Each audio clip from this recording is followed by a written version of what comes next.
Welcome to another episode of Something Witchy, a Sabrina the Teenage Witch rewatch podcast. I'm Laura Cotter. And I'm Skye Orchard. And we're so happy to have you back with us. I had mentioned back when we did the Violent Femmes episode that I was like, why isn't there a Violent Femmes song playing when she's at the very end when she's flying around the city? And so I finally opened up the box set of DVDs that I bought a long time ago and rewatched just that specific scene. And I realized the box set I bought was so cheap because it was a re-release from like 10 years ago instead of 20 years ago. And so they've stripped all the original music on it. If there was a Violent Femmes song in that episode, but I still think it's the same music as is in the streaming. So I still don't know if there was actually a different song in there. So if anybody has the old DVDs and knows, because I did read something on Reddit about how the music is different, but I do not know how different because I only have post-streaming stuff.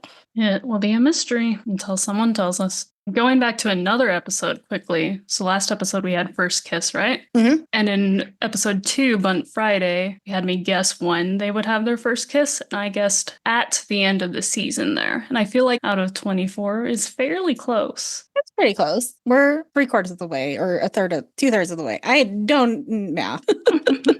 So, little pat on the back there to myself. And then to turn things around, Laura, I have a question for you. Oh, good. I'm excited. Would you ever drink the hair soup?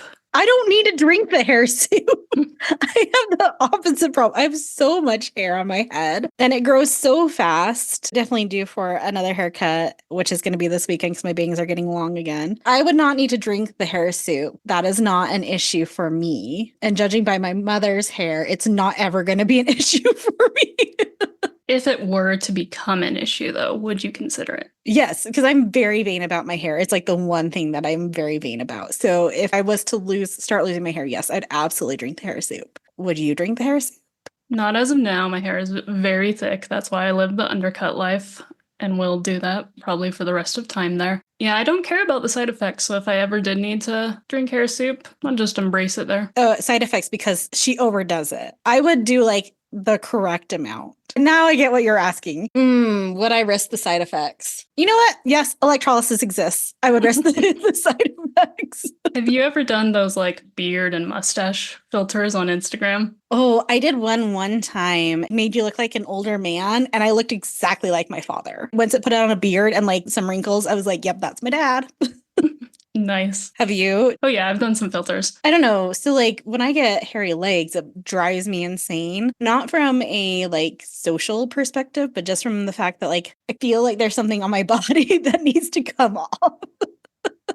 So I don't know how I would do it with a full-grown beard. I think that would drive me up the wall. I think it'd be shaving like twice a day. I had a friend in high school. He was a little older than me. He had to literally shave every day as a 17-year-old, or else he would have just a full beard. Once he showed up on like the morning school video news, whatnot, and it was just him in the background shaving his beard for the day.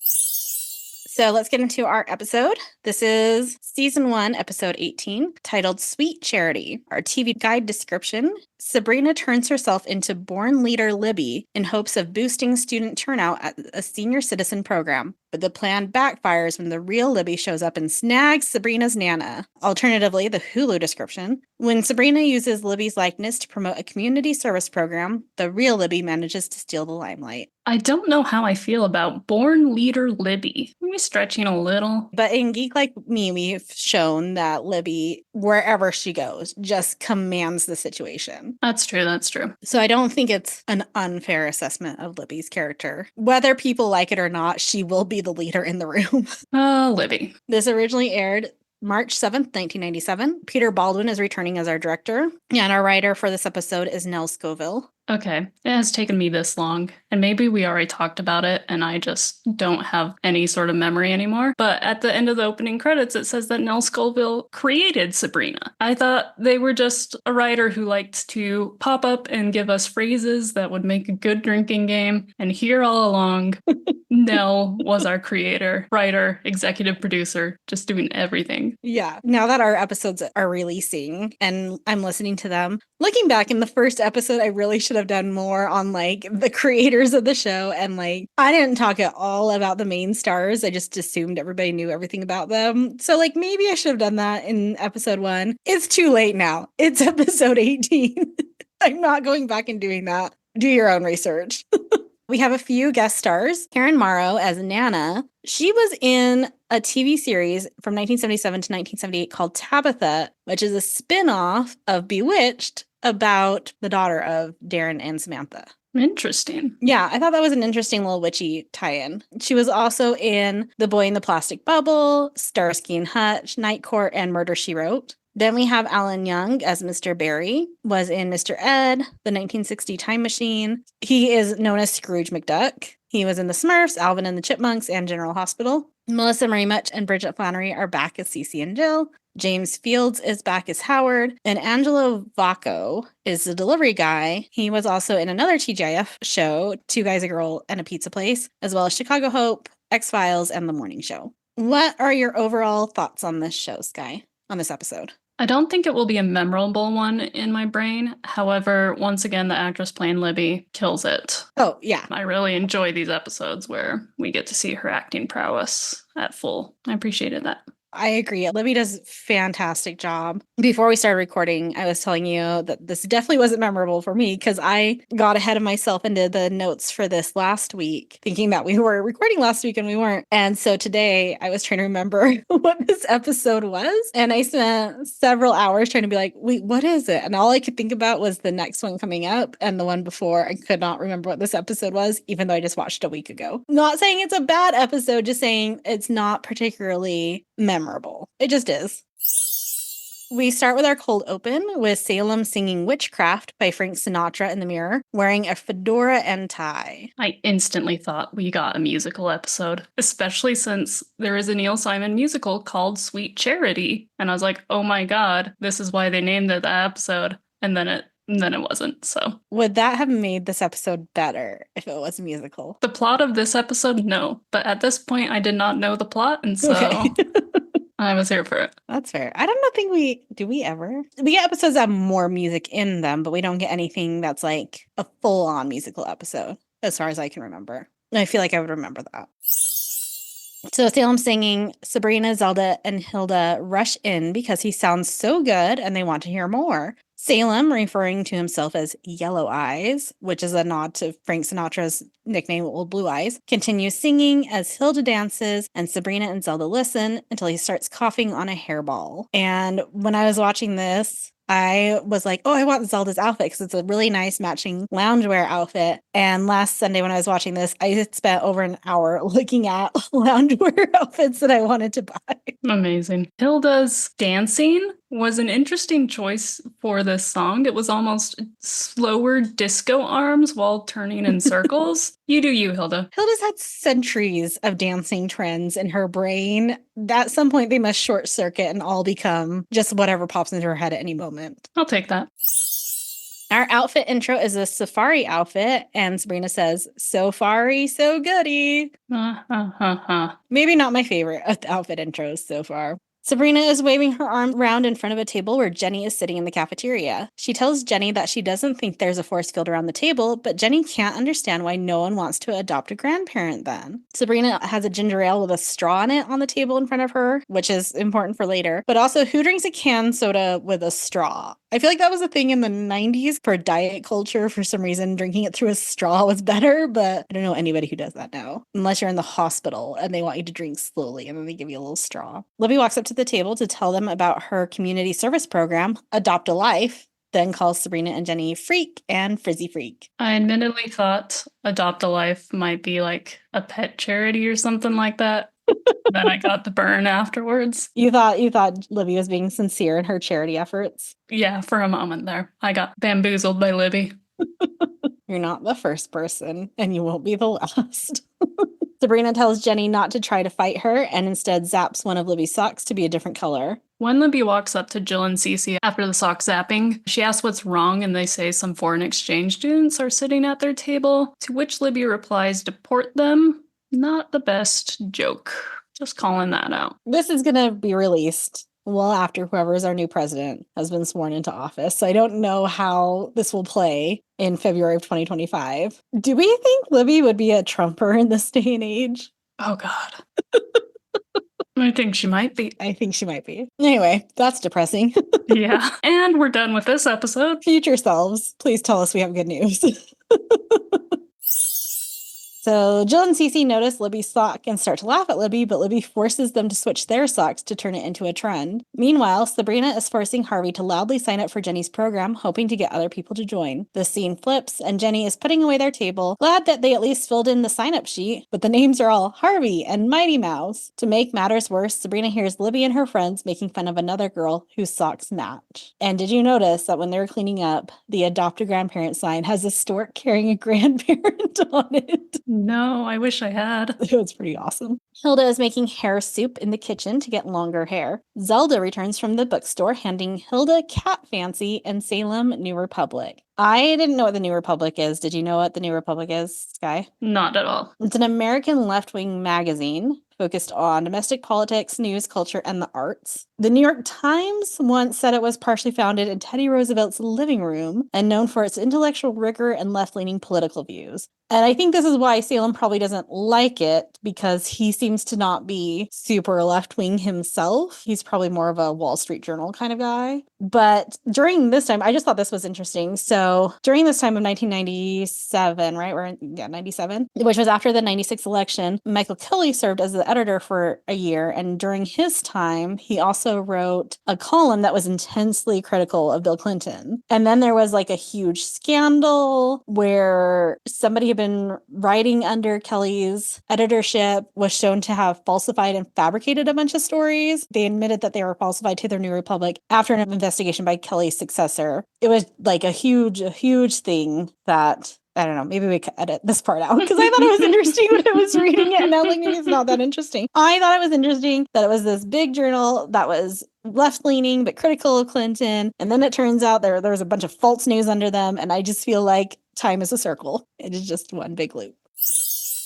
Anyway, back to the show. Hilda notices that Zelda keeps smiling, but Zelda tells her it's nothing. They get into a magical arm-twisting and ear-pulling fight. Zelda admits that she met a man at the bookstore and she gave him her number. The soup lets out a poof, and Hilda pours herself and Salem some of her hair soup. The phone rings and Zelda rushes to answer it. It's the man from the bookstore. So much for Dirk the mailman. Oh, I forgot about Dirk. He gave Zelda a Valentine, and then I think in like another earlier episode, there was something else about Dirk the mailman, so screw you, mailman, you're not good enough for Zelda, apparently. And it looks like your comment is about she's disgusted about a hair in the hair soup. That is my comment. Hilda says at some point that she is grossed out by finding a hair in her hair soup, but she's the one who made it. It's her own hair. I have a lot of hair. I can't get disgusted by food I make just for myself when it has my own hair in it. Do you feel the same, or you know hair never, ever? Doesn't matter if it's yours or not. I feel like hair is inevitable, especially since I'm in a house with 5 cats. Right? Like I vacuum, I sweep, I brush them, but there's gonna be hair sometimes. Like if I'm out at a restaurant and I see hair, that's different. Yeah, but in your own home, it might happen. For food I made myself, like obviously if I'm making food for other people, I try to be careful and like put my hair back. But if it's my own food and it's just me eating it and I find my own hair, I know my hair is clean because I'm the one who washes it. Like, get over yourself, Hilda. Sabrina walks in and asks who's on the phone, and Hilda taunts a boy. Zelda zaps the cord off the phone to get some privacy. Sabrina is on the way to the senior center and zaps something to bring them. Chewy caramels. Sabrina, Harvey, and Jenny arrive at the senior center. Harvey is excited because he doesn't have to take his earrings out, unlike with his real grandparents. Jenny and Harvey quickly pick out their grandparents, while Sabrina approaches a woman sitting by herself and asks if she can be her grandmother. They introduce themselves and sit awkwardly for a moment before Nana asks if Sabrina wants to look at her scrapbook. Nana starts to talk about the celebrities that she knows. Elijah Wood, Noah Wiley, Christian Slater. At her age, you know just about everybody.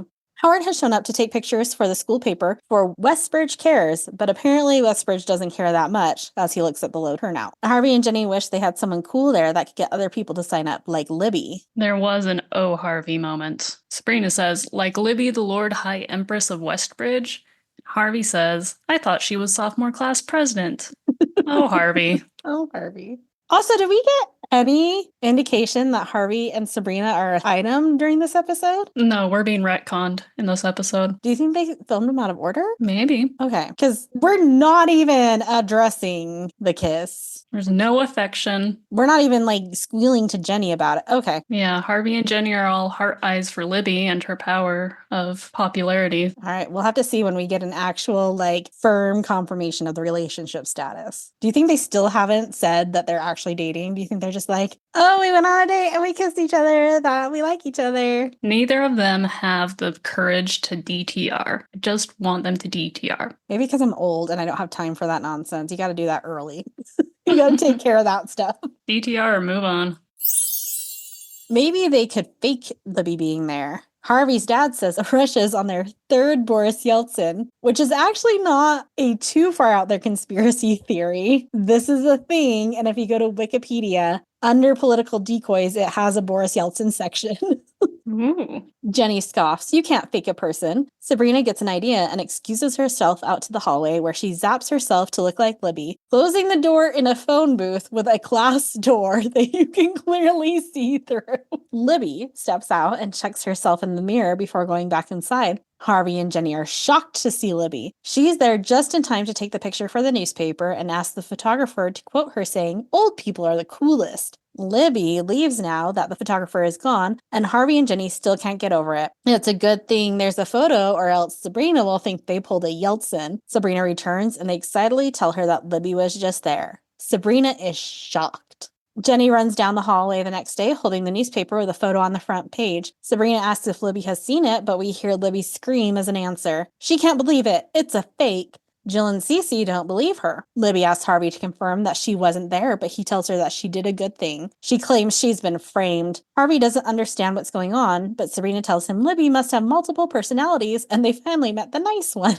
Mr. Poole is introducing the class lesson on site, but Libby stops him, trying to correct the story. Before she can, Mr. Poole says how proud he is of them, and the class claps for them. Libby is obviously pleased. Sabrina chimes in that she hopes more people will join them today, but Libby points out that she didn't see Sabrina there. Sabrina's confused. Hilda is practicing her violin when Zelda walks in. Hilda's hair has grown a lot, and now she has mutton chops due to a second bowl of hair soup. This is why I said I drink the hair soup, because if you just stop at one, you just get some lovely hair. It's when you get on to the second bowl that you get the unwanted facial hair. But how much soup do you think Salem's had? Because he just asked for a cup. And he is pretty long, frizzy. He calls himself a hippie. But he's also smaller. He doesn't need as much. A cup for Hilda is going to do less than a cup for a cat. And you don't give cats the same dose of medicine that you give to humans. Fine. I'll accept your logic. We know Salem has no self-control. He would absolutely drink the whole thing. He cannot control himself. Do you think hair soup tastes good? If they're drinking this much of it, like, it better taste good. Also, I think Salem got the short end of the stick, because when Hilda's describing it at the top of the episode, it's like long, luscious locks, and Salem just looks like he's been electrocuted later on, so... Maybe it doesn't work as well for cats. Maybe you need fur soup for a cat, not hair soup. Also, the only thing I could think about, did you ever read Ella Enchanted? Oh, yeah. You know the unicorn soup, the unicorn hair soup when she's sick? Yeah. That's the thing that's in my brain. So I imagine hair soup with strands of hair in it, which sounds kind of terrible. As I just said, I don't mind having hair in my food. I don't go out of my way to purposely put it in my food. I just keep thinking of like polyjuice potion. Yeah, another one. Sludgy and yeah. So I guess the line is, I don't mind accidental hair. I do mind purposeful hair. That's a good line. That's a line we should have clarified earlier when we were just like, yeah, I'd eat my own hair. It's fine. Also, I'm like, imagine like one strand accidentally versus like 10 or 15 strands of hair purposefully. We're not crazy, we swear. Also, I pick the hair off once I see it. I don't keep it in my food and continue to eat. Sorry, everybody. I'm grossing myself out. Zelda says she looks like Greg Allman, who is a singer-songwriter from the Allman Brothers Band. They start talking about Zelda's date with Rick, but it didn't go well. Zelda felt old during their conversation. He kept talking about the turn of the century, but Zelda's done that 5 times. So at least we're being consistent in our inconsistent claim that the answer's 600 years old. At least when they talk about their age, it's generally correct. even though it doesn't always make sense. Hilda tries to convince her not to break up with him, but they are interrupted by a very fluffy Salem. Nana gives Sabrina some fudge from Pete Sampras, who is a tennis player, because I didn't know that. The chocolate turtles are from Leonardo DiCaprio. Sabrina notices Jill and Cece leaving and gets up to stop them. They only came because they thought Libby would be there. Sabrina tells them to wait because maybe Libby will come. There's an actor in the background of this part, Jenny's grandma. And I don't know if it's a wig or not, but she has the most amazing long curly gray hair. And that's what I want my hair to look like when I'm old. She's been doing the hair soup properly. And by when I'm old, I mean in 5 years. Sabrina goes into the hallway and zaps herself back into her Libby persona. Jill and Cece are surprised she's there. Libby says hi to Jenny, then joins Nana, saying Sabrina had to leave. Nana offers her a turtle. Harvey is playing chess with his grandparent and wins. His adopted grandpa is so cute when he clearly lets Harvey win. He's like, oh, look at that. You beat me. He offers to get Libby a soda when he goes to get his winning soda, and Libby accepts while picking her nose. As he gets the soda, the real Libby shows up. He gives her the soda, but she's confused. What kind of freak drinks ginger ale? Harvey insists that she asked for it and says he liked her other personality better, even if she does pick her nose. The real Libby is even more confused. When Harvey returns to his chess match, the fake Libby asks where her soda is, and Harvey tells her that she called it a freak drink. Fake Libby starts to protest, but then realizes that the real Libby must be here. She runs out to the hallway where the real Libby is kicking the soda machine. Fake Libby kicks an old man out of the phone booth to change back to Sabrina, just in time to greet Libby. Sabrina goes back into the room while Libby greets Jill and Cece, who claim she was already there. Sabrina tells Libby to pick a grandparent and Nana calls her over. Libby goes with her since she seems to already know her. Sabrina stands back with Jenny to admire all the students there. And it's all thanks to Libby, Jenny says. Sabrina's shocked. Libby? Jenny insists that she's nice, but Sabrina is doubtful. And Jenny's sweater just kept making me think about cherry pie during this whole conversation. I actually thought about pie too. I was like, that is a lattice work. That is a pie sweater, which is appropriate, I guess, for going to a retirement home. Libby is bonding with Nana over Johnny Depp when Sabrina comes to join them, but Libby stops her. This is her Nana now. Sabrina is lying on her bed and calls a now bearded Hilda over to talk about her problem. Sabrina complains that Libby is being nice. She got involved with the program and now she's queen of the senior center. Hilda points out that at least more people are involved in the program now. When Libby wins, everybody wins. But Libby stole Sabrina's grandparent, and now all the good ones are taken, which begs if Sabrina's actually as good as we think she is. Hilda tells her that charity is its own reward, which is rich coming from Hilda.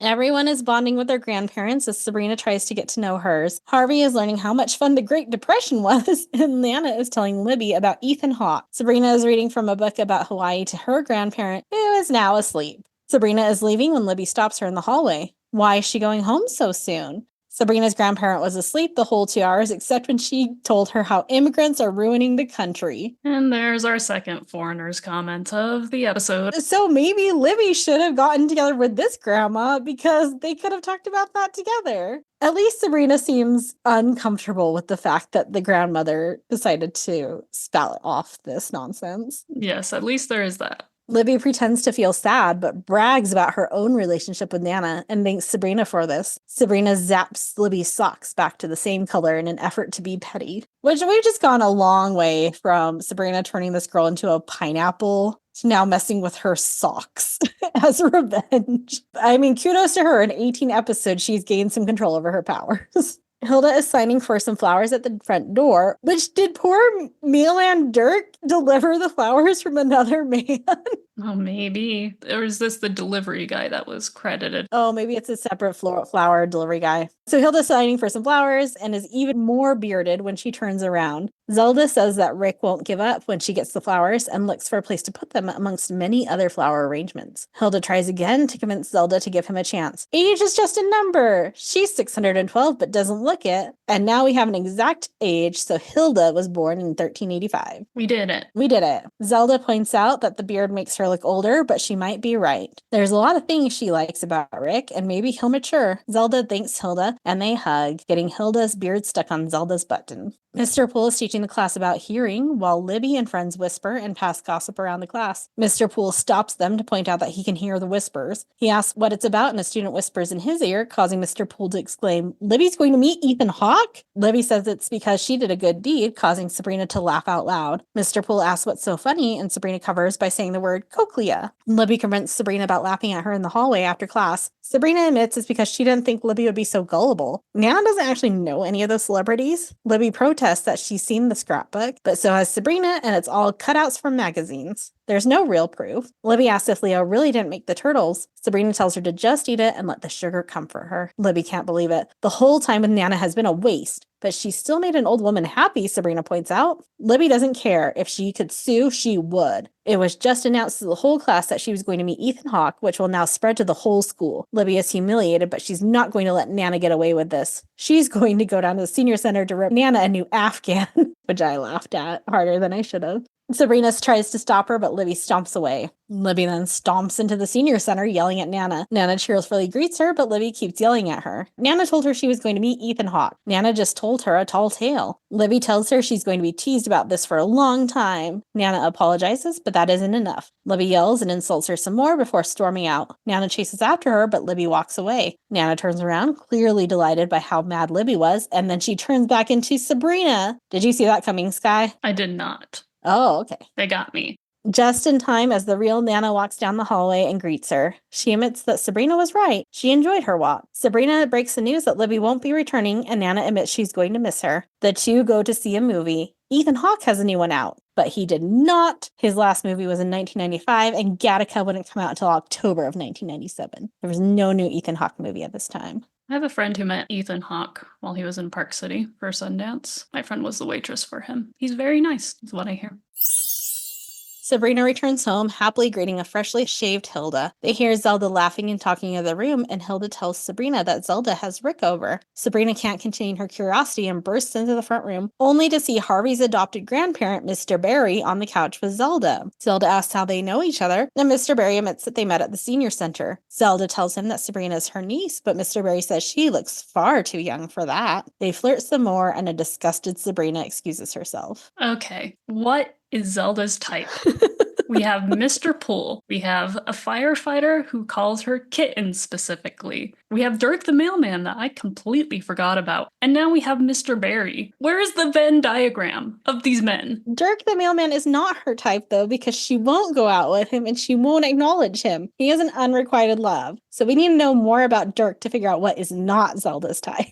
I don't know. Now I'm remembering because she called herself, her screen name is Chem Kitten. Mm-hmm. And she wants the firefighter to call her Kitten. All right, Zelda. Zelda's love life, by the way, is just going to get more confusing. It's not going to get better.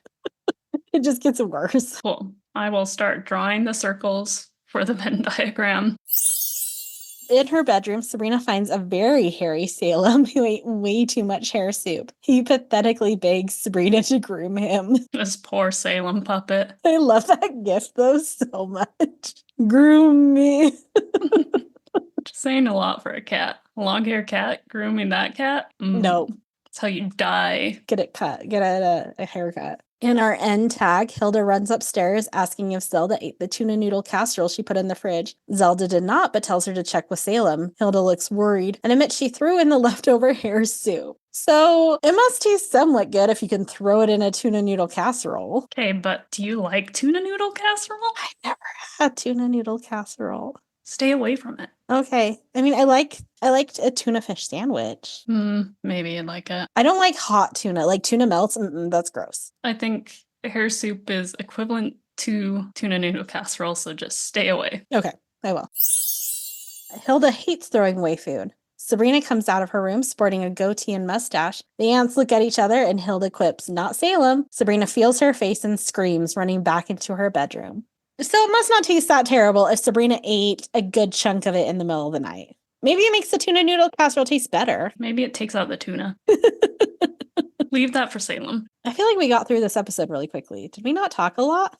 We did not. It was a fun episode to watch, Libby, but there wasn't a lot behind it. Yeah. I feel like I don't know. If I was to end it, I think a more fun ending would be if Nana showed up at the senior center with Ethan Hawke. Yeah, that's actually what I was expecting because they've had so many guest stars. I was like, oh, they got Ethan Hawke. Yeah. We're going to see it. I mean, and I know like that goes against the moral of the story, which is like just do a good deed to do a good deed. Though we already had Sabrina screwing with that moral by talking about how all the good grandparents were gone and not wanting to participate anymore when she got stuck with the sleepy grandparent. I admittedly just thought when you said there was a moral to the story, I was like, oh, they put a moral to this story?